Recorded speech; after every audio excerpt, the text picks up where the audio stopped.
Hey folks, the book I chose tonight was by Alfred Crosby Jr., titled The Columbian Exchange.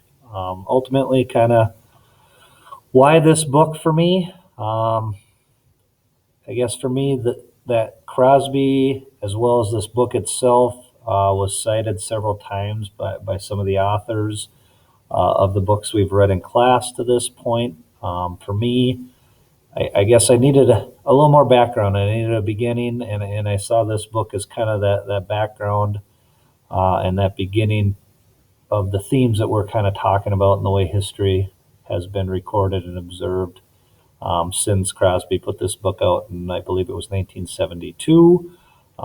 It didn't necessarily focus on a singular commodity, but ideas in general. This idea of the Columbian Exchange that he coined. And as you can see from the map here, just the exchange of many of these goods, along with the people, the population, as well as the disease and things like that accompany it. So mainly just because I wanted that background, the beginning part of this. Ultimately, what did Crosby say? He viewed it as this exchange, this new world, and this old world, maybe one of the most important contacts ever within world history. He's going to examine the exchanges of disease, the animals, the plants, and how they continue to change the world even to present. I guess the thesis for me is the consequence of this exchange was biological, the decimation of the Native American population in the New World, as well as the introduction of new plants, as well as new people, Europeans, as well as Africans into the New World, as well as the animals that would show up. Some of the focus of the book for me that I took out of it was the part on disease here,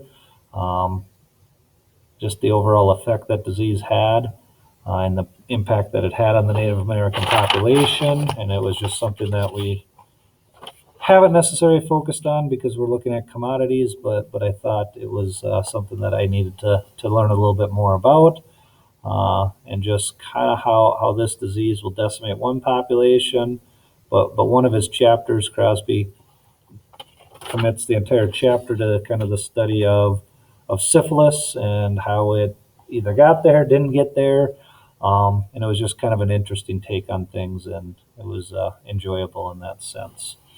The second part that I kind of looked at is this idea of flora and fauna. Quote at the top talked about just population growth in general, and that's kind of what I put on this slide, the demographic consequences. New World influences the old. And just some basic stats that were talked about. Population doubled in that 200-year time frame. The introduction of these food sources globally, which we have talked about, maize as well as potatoes and its impact. So I thought that was important. And just the overall contribution of population growing to close to 8 billion people at this point, and these crops are a big reason because of that.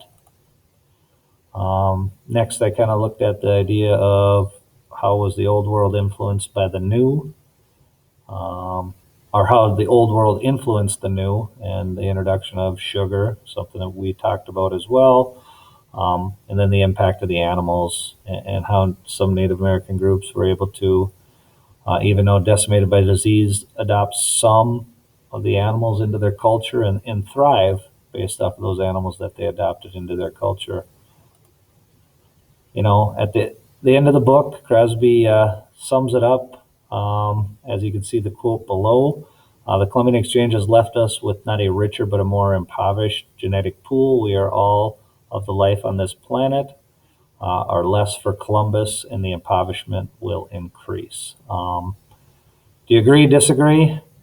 I'm not sure, but as I write here, I think we are still wrestling with the legacy of this event of 1492, and Crosby kind of brought that to light in the early 70s. So good book. If you haven't read it, definitely gives you that base ground and background. So appreciate it, guys. Hope you're having a great night. Talk to you guys next week. Thank you very much.